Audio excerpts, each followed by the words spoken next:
रास्ता है? कहा एक और रास्ता है। क्या रास्ता है? बोला 101 रुपये वाला बट्टा भी बाकी है, चलो 101 रुपये डालकर देखता हूँ। फिर 101 रुपये जैसे डाला, फिर लिया पत्थर को बांधा प्लास्टिक से, पैराशूट से, और फिर घुमा रहा, घुमाते घुमाते फिर कहा गया बारी घाट की तरफ ही चला गई। यार 100 रुपया भी चला गया बाहर में, अब क्या किया जाए? देखो और रास्ता खुले हैं, यहाँ तो हर तरह के रास्ता है। तुम शादी करोगे, अच्छी लड़की से अच्छी दुल्हन खोज रहे हो, अच्छे गाँव खोज रहे हो, 500 रुपये में क्या जाएगा? देखो और कोई रास्ता है। कहा एक और रास्ता, आखिरी रास्ता है 501 रुपया वाला, चलो उसको डालकर आजमाते हैं। जैसे 501 रुपया डाला, बाबा ने अपनी उंगली को दूसरी तरफ किया और पैकोटोला की तरफ कर दिया। हाँ, इस सिमत में तुम्हारी शादी हो गई, यहाँ के लोग बहुत अच्छे हैं, यहाँ तुम्हें खूबसूरत अच्छी लड़की मिल जाए। तो मेरे भाइयों, सिफात करने वाला अल्लाह के नबी को कहा गया कि आप सिफारिश कर सकेंगे, करेंगे, लेकिन जिसको चाहे माफ नहीं करा सकते हैं। लेकिन यहाँ बाबाओं का हाल क्या है कि सिफारिश के लिए इनके सामने सजदे ताजीम करते हैं लोग और कहते हैं ये सिफारिश के लिए अल्लाह के पास जाएंगे और उम्मतियों को माफ करा देंगे। नौज़ बिल्लाहि मिन ज़ालिक। अल्लाह कहता है लोगों, ये भी एक शिर्क अक़साम में है। जो लोग ज़्यादा से ज़्यादा खुदाओं को मानते हैं, ये शिर्क के दलदल में फंसे हुए, और ज़्यादा देवी देवताओं को मानने वालों का नतीजा क्या होगा? सुनिए, ज़्यादा देवी देवताओं को मानने का नतीजा क्या होगा? मनुस्मृति के अंदर एक दिलचस्प वाक़या लिखा हुआ, एक दो वाक़या बताऊंगा, इंशाल्लाह ख़त्म करूंगा। मनुस्मृति के अंदर एक दिलचस्प वाक़या लिखा हुआ है, इन्हीं के तहत दो वाक़े बताऊंगा। 3 आदमी सफर कर रहे हैं, दरिया में नदी को पार कर रहे हैं, क्रॉस कर रहे हैं। ये वाक़या आपने बाकायदा बारहा सुना होगा, मैं भी बता रहा हूँ। 3 आदमी सफर कर रहे हैं दरिया का, समंदर का, और जैसे ही सफर किया, कश्ती में बैठे और कश्ती बीच रास्ते में हिलडुल करने लगी। अब 3 आदमी था, एक मुसलमान था, एक ईसाई था, और एक सनातन धर्मी भाई थे, हिंदू भाई थे। 3 आदमी उसके अंदर बैठे थे, 3 अलग अलग मजहब के थे। तो अब जाहिर सी बात है, मुसलमान अगर मुसीबत में फंस जाए, संकट में फंस जाए, तो क्या कहेंगे? अल्लाह को पुकारेंगे, आय अस्मल्लाह संकट मोचम, हाय ईश्वर, हाय अल्लाह तू मुझे बचा ले, मुसीबत से बचा ले। अल्लाह ने उस मुसलमान को बचा लिया। फिर ईसाई कहता है, अल्लाह ईश्वर तू मुझे भी बचा ले, oh my God please help me. वो लोग लिखते हैं मनुस्मृति में कि ईसाई को भी ईसाई के रब ने बचा लिया। आखिर में कौन बच गया? हिंदू भाई बच गए। हिंदू ने क्या कहा? है राम मुझे बचा ले, हाय कृष्णा मुझे बचा ले, हाय गणेश मुझे बचा ले। इस तरह करते करते है सीता मुझे बचा ले। कितने माबूद का नाम लिए? लगभग 5 का नाम लिए। अब क्या हुआ? आखिरकार वो डूब कर मर गए। तो उन लोगों की किताब में एक बात लिखी हुई है, पुनर्जन्म। हम लोग किताब में भी मौत, इंसान को दोबारा जिंदा होना है, लेकिन हम लोग की किताब में ये है, इंसान जब दोबारा जन्म लेगा, इंसान को दोबारा जिंदा करेगा, रूह तो पहली बात रूह मरती नहीं है, इंसान के बॉडी से वो परवाज कर जाती है, निकल जाती है, लेकिन रूह कभी मरती नहीं है। ये जिस्म हमारे अल्लाह ताला 2 तरीके किए हैं। तो मेरे भाइयों, हमारी किताब में भी है दोबारा जन्म, लेकिन उनकी किताब में पुनर्जन्म कैसे है? जो जैसा अमल करेगा। किसी ने चोरी की तो बिल्ली का जन्म होगा, बिल्ली का जन्म। कोई अगर रिश्वत खाता है, कुत्ते का जन्म होगा। इस तरह लिखी हुई है। और जो अच्छा अमल करके जाएगा, बहुत नेक काम करके जाएगा, उसको क्या जन्म मिलेगा? इंसान का जन्म मिलेगा। वो आदमी जो डूब कर मरा, पुराने जमाने में उसको क्या कर दिया गया? इंसान का जन्म दे दिया गया।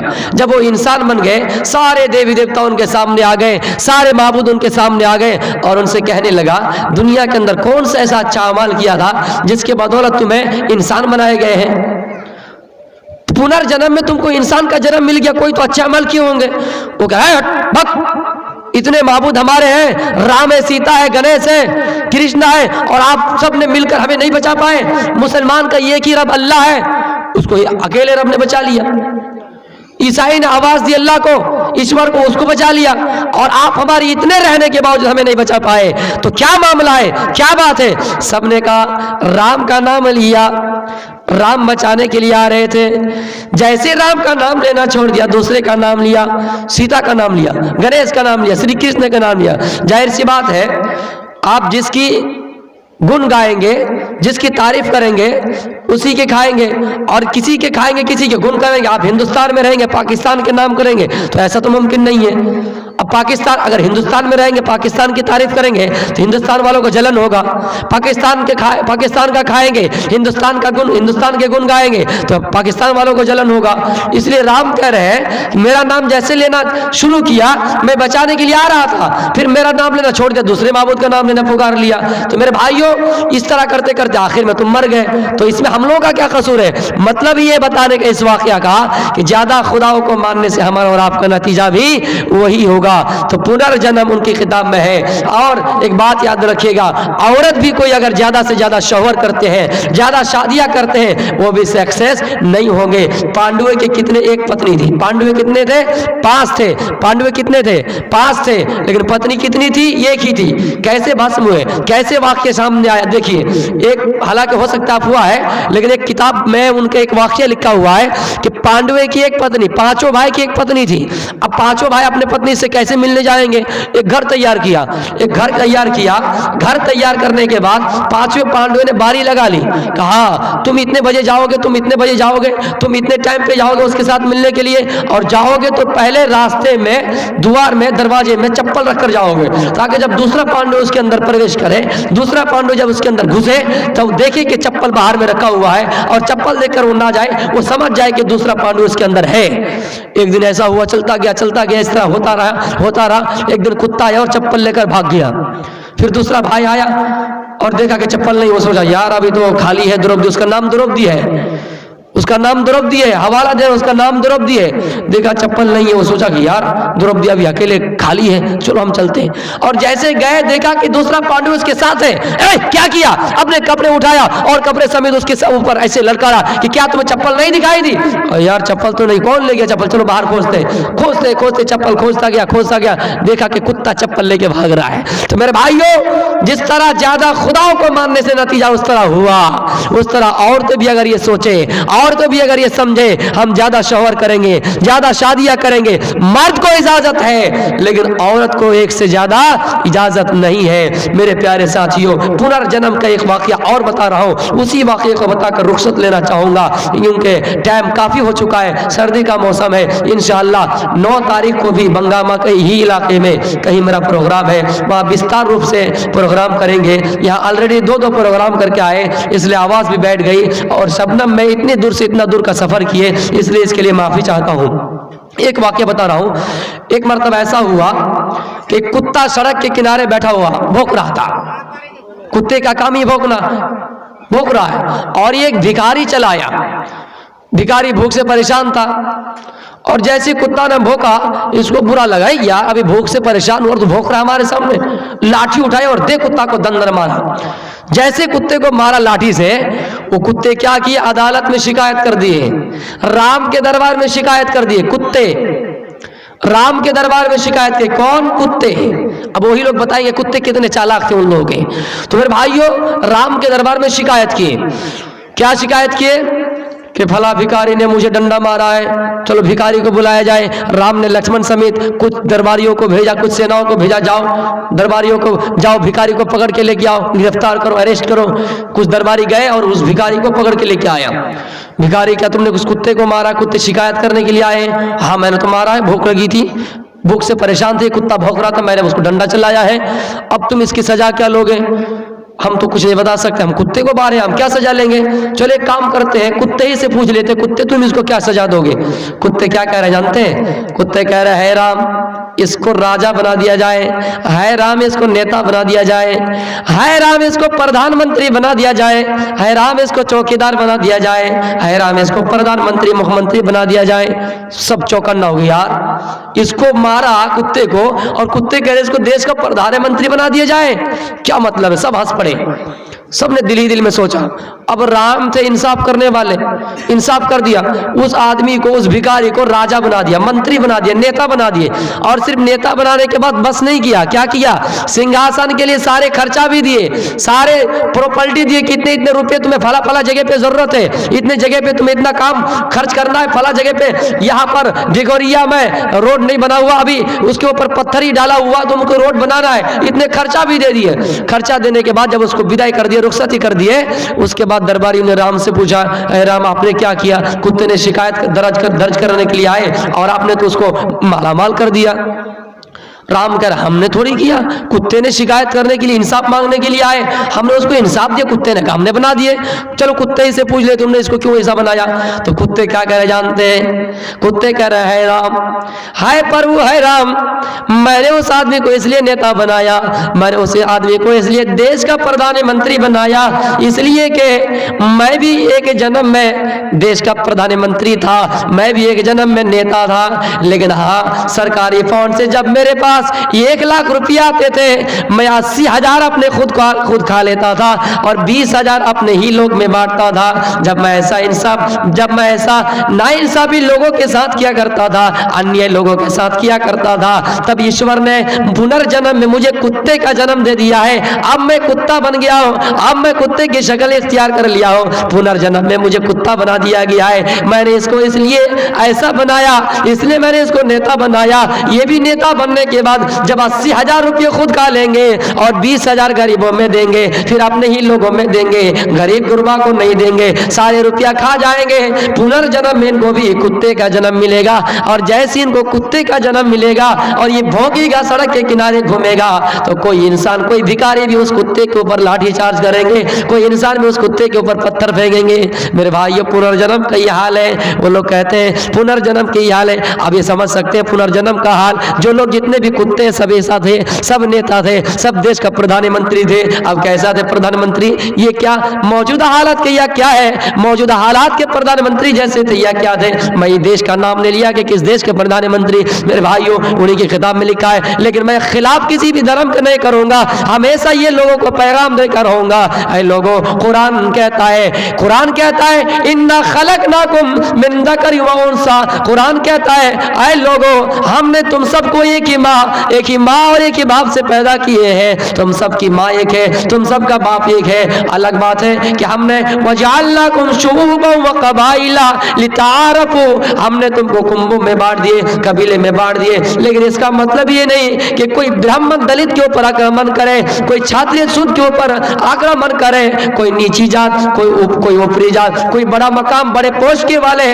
नीची जात के ऊपर हमला करे।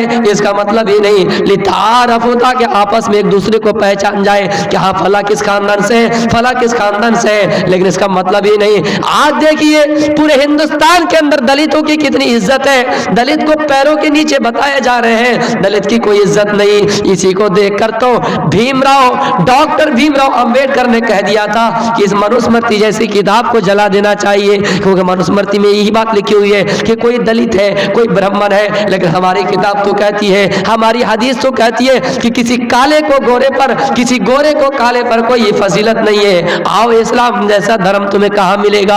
हम तो हमेशा एकता की बात करेंगे, हम तो हमेशा मोहब्बत और भाईचारे का पैगाम देकर जाएंगे कि धर्म सब एक ही है, लेकिन हम सब इंसानों ने उसको बिगाड़ा है। हम सब इंसानों ने उसको अलग अलग तरीके से बना लिए। जिस तरह एक हाथ में 5 उंगली बराबर नहीं होते हैं। अब गौर कीजिएगा, अब और हम ये सोच रहे हैं अल्लाह ताला ने ऐसा ही किया, अल्लाह ताला ने ऐसा किया। लेकिन एक बात याद रखिए, मान के चलिए किसी बाप के अगर 5 बेटे हैं, 4 बेटे हैं, तो जाहिर सी बात है 4 बेटे के अकल अलग अलग होंगे। वो बेटा चाहेगा ऐसा करेंगे, वो बेटा चाहेगा ऐसा करेंगे। इसलिए तो अल्लाह की जात एक है। हम और आप समझते हैं अल्लाह अगर 2 होते, अल्लाह अगर 3 होते, ये इतने बड़े फील्ड सजे हैं, अगर 2 अल्लाह होते और भी बड़े फील्ड सजते, और अल्लाह अगर 3-4 होते हमारे पास और प्रॉपर्टी होते। लेकिन हाँ सुनो ऐ बारी घाट वाले सुनो, अगर अल्लाह 2 होते, 3 होते, अगर मान के चलिए पैको टोला वालों को अगर ठंडी की जरूरत पड़े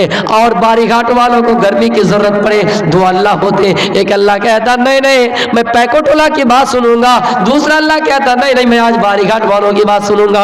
अल्लाह अल्लाह के दरमियान लड़ाई होते, अल्लाह अल्लाह के दरमियान झगड़ा होते, नौज़ुबिल्लाहि मिन ज़ालिक। इसलिए मेरे भाइयों, धर्म ये किए और सारे धर्म के अंदर कोई ना कोई गुरु आए हैं, सारे धर्म के अंदर कोई ना कोई रसूल आए हैं। और रसूल किस लिए आए हैं? रसूल जब अल्लाह ताला किसी कौम के अंदर भेजता है, किसी इंसान के अंदर जब नबी भेजता है, ऋषि भेजता है, इसलिए भेजता है जब उनकी उम्मत बिगड़ चुकी है, जब उनकी उम्मत बिगड़ चुकी होती है, लोगों के अंदर शराब खोरी, लोगों के अंदर जुआ खोरी, लोगों के अंदर आतिशबाजी, लोगों के अंदर जीना करी, लोगों के अंदर कत्लो गिरी आम हो जाते हैं, तब अल्लाह ताला उस कौम के अंदर कोई ना कोई रसूल भेजते हैं। वलक़द बअसना फ़ी कुल्लि उम्मतिन रसूला अन इब्दुल्लाह। और सारे नबियों का और सारे ऋषि मुनियों का, सारे अवतारों का, सारे पैगंबरों का, सारे मैसेंजरों का यही पैगाम था, अन इब्दुल्लाह, एक अल्लाह की इबादत करो। इसका मतलब ये है, कुरान ये कहता है, हमारी हिंदू कुरान कहता है, इसका मतलब है हिंदू धर्म के अंदर भी कोई ना कोई नबी आया होगा,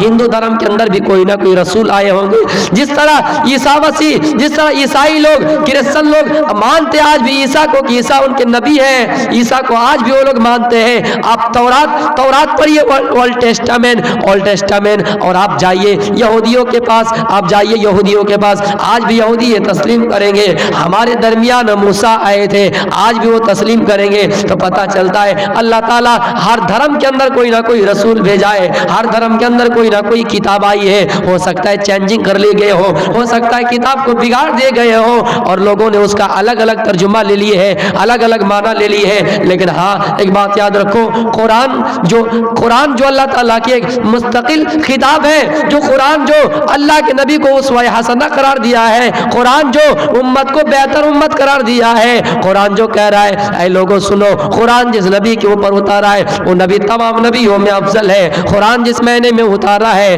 वो तमाम महीनों में अफजल है। कुरान की फजीलत इतने है, जिस रात में उतारते हैं वो रात सारी रातों से अफजल होते हैं। मेरे प्यारे साथियों, कुरान क्यों चेंज नहीं हुआ, कुरान क्यों नहीं बदला? इसलिए कि खालिक के कायनात ने इसकी हिफाजत की जिम्मेदारी ले ली। इन्ना नहनु नज़्ज़लना ज़िक्र व इन्ना लहु लहाफ़िज़ून। ऐ लोगों, अल्लाह फरमाता है मैंने कुरान को खुद नाजिल किया है और मैं खुद इसकी हिफाजत की जिम्मेदारी लेता हूँ। लेकिन हमारे कुछ मुसलमान भाई समझते हैं अगर कोई मान के चलिए कुरान को जला दे, कोई मान के चलिए कुरान को अगर डुबो दे, कुरान डूब जाएगा, कुरान जल जाएगा। लेकिन अल्लाह ताला कैसे कहता है कि मैंने कुरान की हिफाजत की जिम्मेदारी ली है? इसका मतलब ये नहीं, आए मुसलमान भाइयों, इसका मतलब ये नहीं हम और आप मुसलमान हैं, हमें अल्लाह ताला ने अक्ल सलीम से नवाजा है, हम और आप मुसलमान हैं, हमें अल्लाह ताला ने दिमाग दिया है, हमें और आपको इसका मतलब ये लेना पड़ेगा।